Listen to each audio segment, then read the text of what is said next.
Hello दोस्तों, welcome back to affairs with business. और आज हम डिस्कस करने वाले हैं डबल अकाउंट सिस्टम।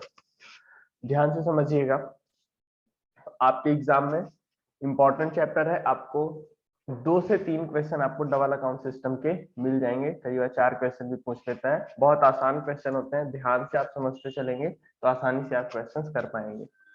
चलिए देखते हैं डबल अकाउंट सिस्टम। सो पहले तो एक बात आप क्लियर कर लीजिए कि अभी तक आपने डबल एंट्री सिस्टम पढ़ा हुआ है। क्या पढ़ा हुआ है? Double entry system. तो जो डबल अकाउंट सिस्टम होता है, आप उसको डबल एंट्री सिस्टम से कंफ्यूज नहीं करेंगे। आपने क्या पढ़ा हुआ है? Double entry system. ये अलग चीज होती है और डबल अकाउंट सिस्टम अलग होता है। डबल एंट्री सिस्टम वो होता है जो अभी तक आपने पढ़ा हुआ है कि हर ट्रांजैक्शन के 2 इफेक्ट होते हैं, एक डेबिट होता है तो दूसरा क्या होगा? क्रेडिट होगा। ये है double entry system. Double account system इससे अलग है। डबल एंट्री सिस्टम बेसिकली जो होता है वो अकाउंटिंग करने का एक तरीका होता है।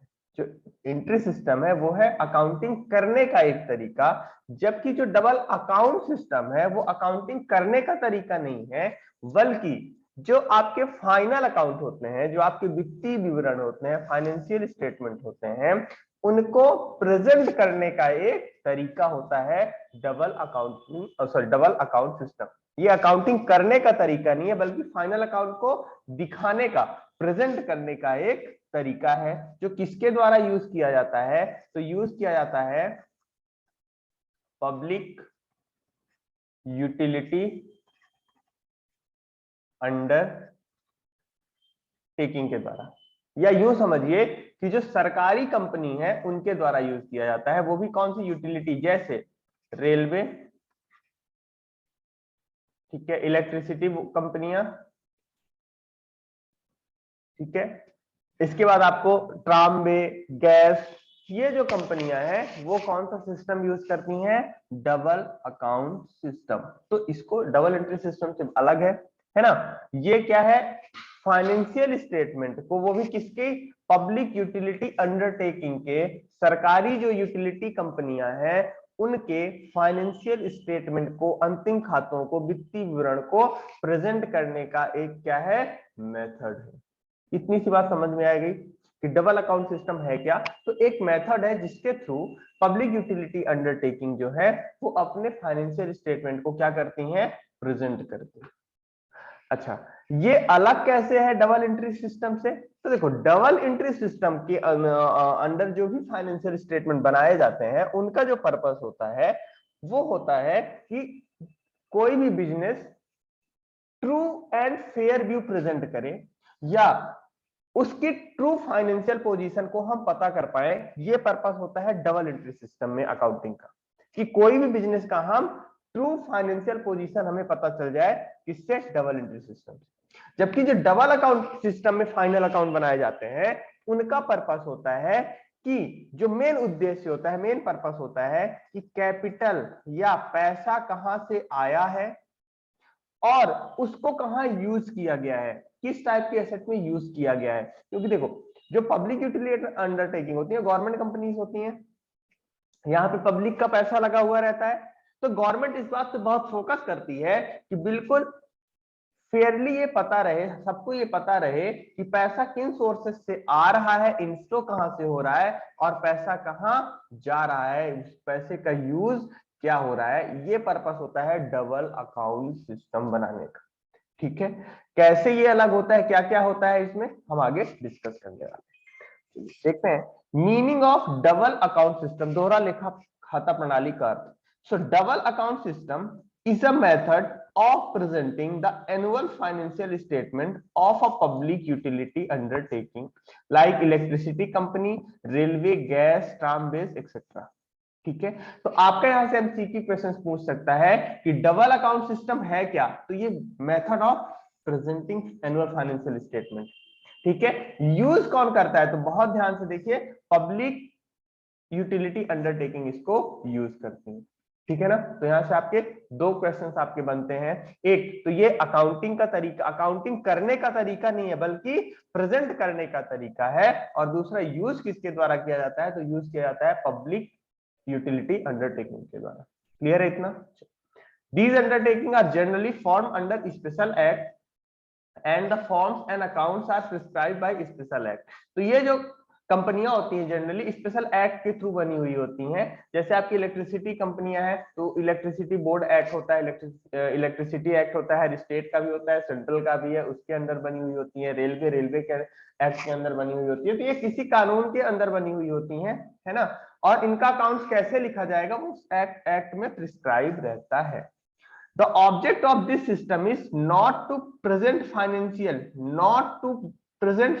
position of organization, but to disclose how the capital is being raised and the application of the same। ध्यान से समझिएगा, नॉर्मली जब आप फाइनेंशियल स्टेटमेंट बनाते हो, सामान्यतः जो आप वित्तीय विवरण बनाते हो, आपने बहुत पढ़ा होगा कि उसका उद्देश्य क्या है। तो उसका उद्देश्य होता है, ऑब्जेक्टिव होता है कि हम किसी भी बिजनेस का फाइनेंशियल पोजीशन बता पाए या फाइनेंशियल रिजल्ट बता पाए। लेकिन इस सिस्टम का ये उद्देश्य बिल्कुल नहीं है, बल्कि इसका उद्देश्य क्या है, how capital is being raised, पैसा कहां से आएगा, and application of the same, और पैसा कहां जाएगा, उस पैसे को कहां यूज किया जाएगा, ये बताना होता है इस सिस्टम का उद्देश्य। तो इस सिस्टम का उद्देश्य ट्रू प्रेजेंट फाइनेंशियल पोजीशन बताना नहीं है, बल्कि क्या है कि कैपिटल का फ्लो कहां से आ रहा है, पैसा कहां से आ रहा है और पैसा कहां जा रहा है, ये बताना है इस सिस्टम का ऑब्जेक्टिव। तो डबल अकाउंट सिस्टम सार्वजनिक उपयोगिता उपक्रम जैसे बिजली कंपनी, रेलवे, गैस, ट्रामवे आज के वार्षिक वित्तीय विवरण को प्रस्तुत करने की एक विधि है। केवल प्रेजेंट करने की, प्रस्तुत करने का एक तरीका है। ये उपक्रम जनरली किसी विशेष अधिनियम द्वारा बने होते हैं और वो अधिनियम ही बताता है कि इनके फाइनेंशियल स्टेटमेंट को कैसे बनाया जाना है, किस मेथड से बनाया जाना है। ठीक है, इस प्रणाली का उद्देश्य संगठन की वित्तीय स्थिति को प्रस्तुत करना नहीं है, कतई नहीं। ये फाइनेंशियल पोजीशन बताने के लिए नहीं बनाया जा रहा है, बल्कि ये बताने के लिए बनाया जा रहा है कि पूंजी कैसे जुटाई जाएगी, पैसा कहां से आएगा और इस पैसे का यूज कैसे किया जाएगा। तो इन शॉर्ट में आपको समझ में आ गया होगा कि डबल अकाउंट सिस्टम मोटा मोटी इसमें आप तीन बातें याद रखेंगे। एक तो यूज किसके द्वारा किया जाता है, तो पब्लिक यूटिलिटी अंडरटेकिंग के द्वारा यूज किया जाता है। यह अकाउंटिंग करने का तरीका नहीं है, बल्कि फाइनेंशियल स्टेटमेंट को प्रेजेंट करने का, प्रस्तुत करने का एक तरीका है। और थर्ड पॉइंट है कि इसका उद्देश्य क्या होता है, तो इसका उद्देश्य होता है कि पैसा कहां से आ रहा है, पैसा कहां जा रहा है, ये हम बता पाए। क्लियर है इतना? चलो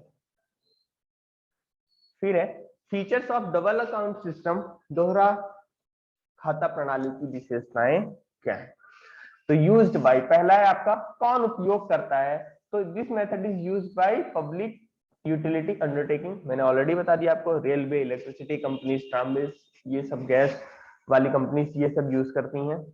एनुअल अकाउंट या फाइनल अकाउंट, तो ध्यान दीजिएगा इस मेथड में फाइनल अकाउंट में चार चीजें शामिल होती हैं।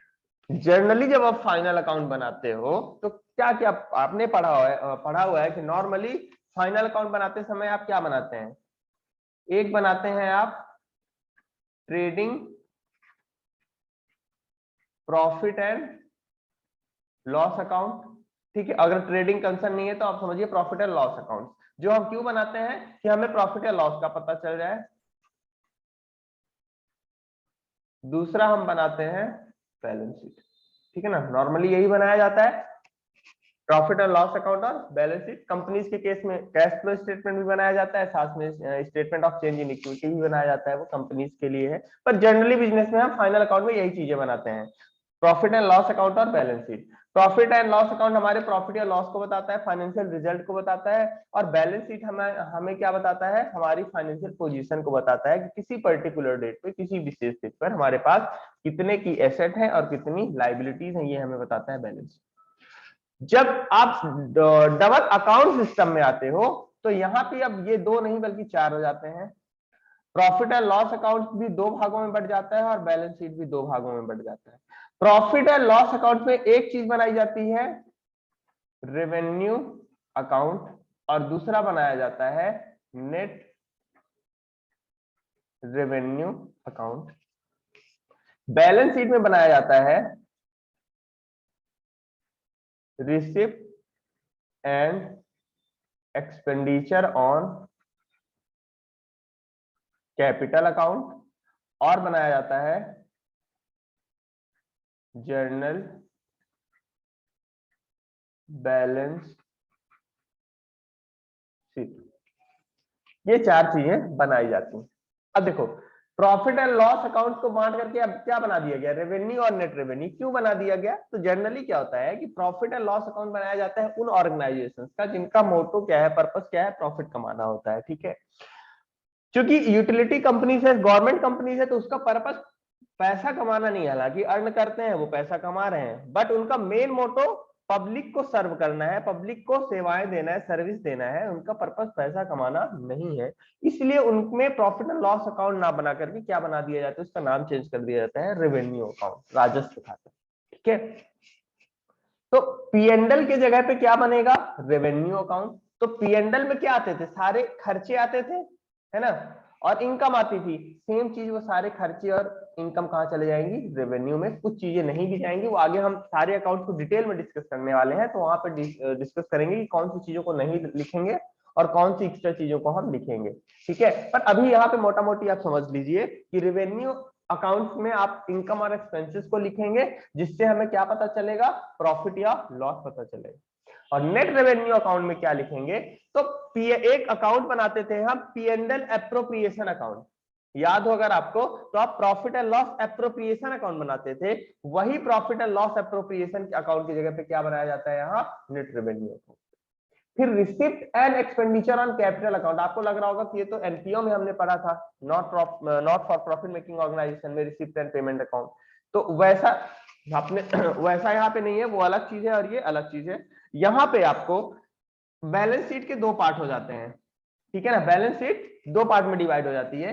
एक receipt and expenditure on capital account, ये इसका पूरा नाम है, या शॉर्ट में इसको कई बार हम कैपिटल अकाउंट भी बोल देते हैं। तो कैपिटल अकाउंट का मतलब यही है यहाँ पे, receipt and expenditure on capital account. और दूसरा क्या होता है, balance sheet, general balance sheet.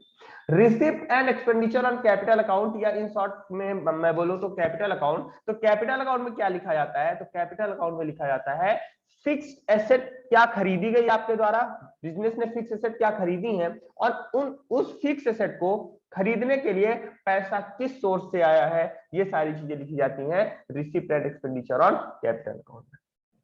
ठीक है, तो यहां जो फिक्स्ड एसेट है उसके लिए सॉरी उसके लिए पैसा कहां से आया, और वो पैसा आपने किन किन एसेट पे कैसे कैसे यूज किया, वो लिखा जाता है receipt and expenditure on capital account में। और दूसरा पार्ट होता है जर्नल बैलेंस शीट, जिसमें बाकी बैलेंस शीट के आइटम लिखे जाते हैं, short term sorry current asset, current liability, ये सारी चीजें कहाँ लिखी जाती हैं, जर्नल बैलेंस शीट में। डिटेल में डिस्कस करने वाले हैं, कुछ डिफरेंट चीजें भी हैं, तो आपको वहां पता चलेगा जब हम इसको डिटेल में डिस्कस करेंगे आगे। तो देख लीजिए, सेकंड पॉइंट है आपका एनुअल अकाउंट्स। तो एनुअल अकाउंट्स में आपको चार चीजें शामिल होती हैं, revenue account, net revenue account, receipt and expenditure on capital account and journal balance sheet. फिर है डेप्रिसिएशन। डेप्रिसिएशन को अलग से क्यों लिखा है मैंने, क्योंकि इसमें डेप्रिसिएशन का ट्रीटमेंट नॉर्मल बिजनेस के कंपैरिजन में अलग होता है। डेप्रिसिएशन और फिक्स एसेट दोनों का जो ट्रीटमेंट होता है वो अलग होता है।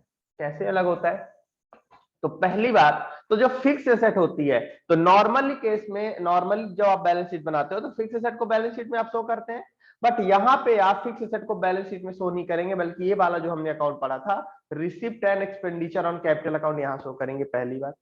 दूसरी बात, नॉर्मल बिजनेस में आप फिक्स एसेट को कैसे शो करते हो, तो नॉर्मल बिजनेस में आप फिक्स एसेट को शो करते हो जो उसकी कॉस्ट होती है। ठीक है, सपोज करिए 1 लाख रुपीस है, उसमें से आप क्या करते हो, डेप्रिसिएशन माइनस कर देते हैं, सपोज करिए 10,000 रुपीस है, एंड नेट वैल्यू आप शो करते हो बैलेंस शीट में। यही करते हैं नॉर्मल बिजनेस में। यहाँ पे हम ऐसा नहीं करने वाले हैं, हम यहाँ पे एसेट को किस पे दिखाएंगे, 1 लाख रुपीस पे। हमेशा, बहुत इंपॉर्टेंट पॉइंट समझा रहा हूं, डबल अकाउंट सिस्टम में फिक्स एसेट ऑलवेज किस वैल्यू पर शो होगी, कॉस्ट वैल्यू पर, या इसी को हम क्या बोल देते हैं, बुक वैल्यू।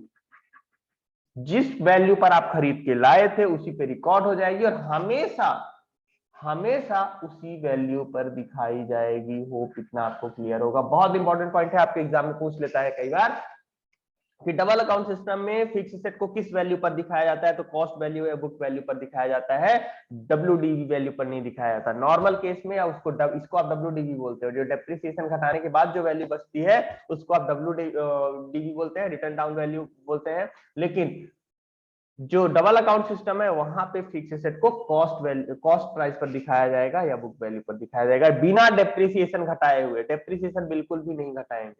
तो अब आपका क्वेश्चन होना चाहिए कि सर अगर डेप्रिसिएशन को नहीं घटाएंगे तो डेप्रिसिएशन को दिखाएंगे कहां? तो डेप्रिसिएशन के लिए इस मेथड में एक फंड बना दिया जाता है जिसे हम बोलते हैं डेप्रिसिएशन रिजर्व या डेप्रिसिएशन फंड, और उसको बैलेंस शीट के लायबिलिटी साइड में दिखाया जाता है। तो depreciation is not deducted from asset, depreciation को एसेट से घटाया नहीं जाता है, but the same is shown as a liability by way of fund. तो ये एक डेप्रिसिएशन रिजर्व बना दिया जाता है और इसको कहां शो करते हैं हम? Liability side of balance sheet. Clear है इतना? तो डेप्रिसिएशन में हमने 3-4 पॉइंट सीखे हैं। एक तो फिक्स एसेट आपकी कहां शो होगी? तो बैलेंस शीट में नहीं शो होगी, बल्कि कहां से शो हो किया करेंगे हम? Receipt and expenditure on capital account में। दूसरा, हम उसको कॉस्ट प्राइस पर शो करेंगे, डेप्रिसिएशन बिना घटाए हुए। तीसरा, कि हम डेप्रिसिएशन को बैलेंस शीट में लायबिलिटी साइड शो करेंगे एज ए डेप्रिसिएशन रिजर्व या डेप्रिसिएशन फंड। क्लियर है? फिर under this method balance sheet is divided into 2 parts, already समझा दिया हूं, receipt and expenditure on capital account and general balance sheet. Receipt and expenditure on capital account को कई बार in short में capital account भी बोला जाता है, तो कंफ्यूज नहीं होंगे। कैपिटल अकाउंट का मतलब हो गया यही। लिखते क्या है इसमें? तो आप जो भी फिक्स एसेट खरीदोगे वो, और फिक्स एसेट के लिए पैसा कहां से आया, वो सारी चीजें कहां लिखी जाती है? रिसिप्ट एंड एक्सपेंडिचर अकाउंट में। Under traditional balance sheet is intended to reflect a true view of financial position. जो नॉर्मल बैलेंस शीट, ट्रेडिशनल मतलब जो परंपरागत बैलेंस शीट आप पढ़ते हो डबल एंट्री सिस्टम में, उसका उद्देश्य क्या होता है? ऑर्गेनाइजेशन की ट्रू फाइनेंशियल पोजीशन को बताना। बट इस केस में जो फाइनल अकाउंट या बैलेंस शीट बनेंगे डबल अकाउंट सिस्टम में, उसका पर्पस क्या होता है? intended to show fixed capital investment and source from which the amount is raised। ठीक है, फिक्स्ड कैपिटल या फिक्स एसेट, कहां आपने पैसा लगाया है और वो पैसा कहां से आया है, इसको बताना होता है इस मेथड का उद्देश्य। Since all assets are recorded at cost and not the written down value, the balance sheet does not exhibit a real position। Already मैंने ऊपर समझाया, यहाँ पे फिक्स एसेट आप अपनी रियल कॉस्ट, ठीक है, एक्चुअल कॉस्ट जो ओरिजिनल कॉस्ट थी उस पर दिखाई जाती है, बल्कि रिटर्न डाउन वैल्यू पर नहीं दिखाई जाती है। इसलिए कई बार एक्चुअल फाइनेंशियल पोजीशन को नहीं बताती है। क्यों नहीं बताती है? सपोज करिए आप एक बाइक खरीद के लाते हो शोरूम से, ठीक है, सपोज करिए आपने एक बाइक खरीदी 80,000 रुपीज की। आप शोरूम से जैसे ही बाहर निकलोगे और अगर आप बेचना चाहोगे तो वो आपकी बाइक 80,000 में नहीं बिकेगी, बल्कि हो सकता है 75,000 में बिके। And after some time, after 6 month और 1 ईयर, ठीक है ना, उसकी वैल्यू और कम हो जाएगी, हो सकता है फिर वो 60,000 में बिके। तो जब नॉर्मल केस में हम बैलेंस शीट बनाते हैं तो हम क्या करते हैं? ये जो वैल्यू कम हो रही है इसी को क्या बोलते हैं? डेप्रिसिएशन बोलते हैं। तो हम अपनी बैलेंस शीट में क्या करते हैं कि डेप्रिसिएशन घटा करके जो एक्चुअल वैल्यू होती है एसेट की वो दिखा देते हैं। अगर हम 1 साल बाद बना रहे हैं बैलेंस शीट तो हम बाइक को अपने कितने में दिखाएंगे? 60,000 में, जो कुछ हद तक सही भी है कि वैल्यू कम हो गई है, उतनी वैल्यू कम करके हम दिखा रहे हैं डेप्रिसिएशन को माइनस करके। लेकिन डबल अकाउंट सिस्टम में क्या होगा? आपने 80,000 में खरीदा ना, वो बाइक हमेशा आपकी बुक्स में कितने में दिखेगी? 80,000 में। आप इमेजिन करिए 4 साल बाद 80,000 की बाइक की कीमत कितनी होगी? 25,000, 30,000, 40,000 इतनी ही होगी, लेकिन वो आपकी बुक्स में दिख रही है 80,000 की, 80,000 की दिख रही है। क्या ये ट्रू फाइनेंशियल पोजीशन को बता रहा है? नहीं बता रहा है। तो डबल अकाउंट सिस्टम की ये एक कमी है कि ये ट्रू फाइनेंशियल पोजीशन को नहीं बताता है। तो आपका क्वेश्चन होना चाहिए कि सर जब ये ट्रू फाइनेंशियल पोजीशन को नहीं बताता है तो क्यों कंपनियां इसको यूज करती हैं, क्यों पब्लिक यूटिलिटी कंपनी में इसको यूज किया जाता है? तो रीजन है कि पब्लिक यूटिलिटी अंडरटेकिंग के जो फाइनेंशियल पोजीशन बन रहे हैं डबल अकाउंट सिस्टम से, उनका उद्देश्य, उनका पर्पस, उनका ऑब्जेक्टिव ही नहीं है ट्रू फाइनेंशियल पोजीशन बताना, बल्कि उनका ऑब्जेक्टिव क्या है? ये बताना कि पैसा किस सोर्स से आया था और पैसा किस सोर्स में खर्च हुआ है। तो ये आपको पता चल जाएगा और ऑब्जेक्टिव भी ये है, इसलिए कंपनियां इसको यूज करती हैं। क्लियर इतना? तो ये थे आपके features of double account system. बहुत इंपॉर्टेंट है, सारे पॉइंट्स को ध्यान से पढ़िएगा, इन्हीं में से हो सकता है आपके 2 एमसीक्यू क्वेश्चन पूछ ले, इतने में से, तो ध्यान से पढ़िएगा। नेक्स्ट देखते हैं, difference between double entry system and double account system. दोनों में डिफरेंस क्या है, दोनों कैसे अलग अलग है, तो देख लो। Objective, so double entry system में आप जो फाइनेंशियल स्टेटमेंट प्रिपेयर करते हो उसका ऑब्जेक्टिव होता है ट्रू फाइनेंशियल पोजीशन को बताना या ट्रू फाइनेंशियल रिजल्ट को बताना। बट डबल अकाउंट सिस्टम में ये पर्पस नहीं होता है, बल्कि क्या होता है, डिस्क्लोज करना कि कैपिटल कैसे रेज की गई है, कैपिटल कैसे इकट्ठा की गई है, कैपिटल कहां से आई है, सरकार ने पैसा डाला है, इक्विटी इन्वेस्टमेंट है, इक्विटी के थ्रू पैसा इकट्ठा किया गया, प्रेफरेंस शेयर के थ्रू पैसा इकट्ठा गया है, लोन लिया गया है, ये चीज बताना होता है उद्देश्य डबल अकाउंट सिस्टम का। और उस पैसे का यूज कहाँ किया गया है, कौन से सेट खरीदी गई है, कितने में खरीदी गई, ठीक है। फिर एनुअल अकाउंट, एनुअल अकाउंट में आपको पता है यहाँ पे बनाए जाते हैं profit and loss account, profit and loss appropriation account और बैलेंस शीट, ठीक है। यहाँ पे 4 चीजें होती हैं, ये profit and profit and loss account की जगह पे बनाया जाता है रेवेन्यू अकाउंट। ध्यान रखेंगे, ये भी एग्जाम में क्वेश्चन पूछा जाता है कि डबल अकाउंट सिस्टम में प्रॉफिट एंड लॉस अकाउंट की जगह कौन सा अकाउंट बनाया जाता है, तो रेवेन्यू अकाउंट। पी&एल एप्रोप्रिएशन की जगह बनाया जाता है net revenue account. Balance sheet की जगह बनाया जाता है, बेसिकली 2 चीजें बनाई जाती हैं बैलेंस शीट की जगह पर, एक receipt and expenditure on capital account and last one is general balance sheet. तो यहाँ पे 4 चीजें होंगी, revenue, net revenue, receipt and expenditure on capital और जनरल बैलेंस शीट, या इसको कैपिटल अकाउंट भी बोलते हैं। फिर है रिकॉर्डिंग ऑफ फिक्स एसेट। तो यहाँ पे जो है डबल एंट्री सिस्टम में फिक्स एसेट को कहां दिखाया जाएगा, बैलेंस शीट में दिखाया जाता है ना। और डबल अकाउंट सिस्टम में इसको कहां दिखाया जाता है, कैपिटल अकाउंट में दिखाया जाता है, या यूं समझिए receipt and expenditure on capital account में दिखाया जाता है, ठीक है। फिर है डेप्रिसिएशन। सो डेप्रिसिएशन बैलेंस शीट में एसेट में से घटा करके दिखाया जाता है। Depreciation is deducted from concern asset, जो भी एसेट होगी उससे डेप्रिसिएशन को घटा करके नेट वैल्यू दिखाई जाती है बैलेंस शीट में। लेकिन डबल अकाउंट सिस्टम में हम ऑलरेडी डिस्कस कर चुके हैं कि जो फिक्स एसेट है उसको कॉस्ट प्राइस पर दिखाया जाएगा और डेप्रिसिएशन को अलग से डेप्रिसिएशन रिजर्व बना के लाइबिलिटी साइड दिखाया जाएगा। ध्यान रखेंगे, दायित्व पक्ष में दिखाया जाएगा जर्नल बैलेंस शीट के, कहा, जर्नल बैलेंस शीट की लाइबिलिटी साइड में दिखाया जाएगा, लाइबिलिटी साइड में दिखाया जाएगा एज अ डेप्रिसिएशन रिजर्व, ठीक है। बैलेंस शीट, यहाँ पे एक ही बैलेंस शीट बनाई जाती है, यहाँ 2 बैलेंस शीट बनाई जाती है ना, कैपिटल अकाउंट भी बैलेंस शीट का ही पार्ट होता है यहाँ पर। फिर है इंटरेस्ट, ये एक इंपॉर्टेंट पॉइंट है, जो इंटरेस्ट होता है तो नॉर्मल बिजनेस में ये कहाँ दिखाया जाता है, प्रॉफिट एंड लॉस अकाउंट में, है ना। तो अब आपसे अगर मैं पूछूं कि आप एक बात बताइए कि डबल अकाउंट सिस्टम में ये कहां दिखाया जाता होगा, तो आप बोलेंगे कि सर डबल अकाउंट सिस्टम में प्रॉफिट एंड लॉस अकाउंट की जगह आप क्या बनाते हो, रेवेन्यू अकाउंट बनाते हो।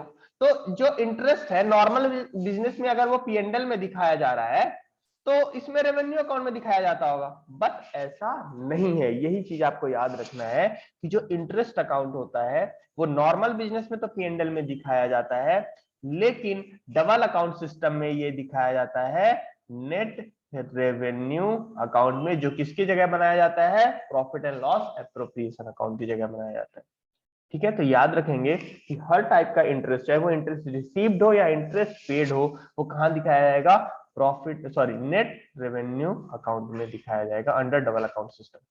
क्लियर है इतना? चलिए, तो ये हमारा फर्स्ट पार्ट था डबल अकाउंट सिस्टम का।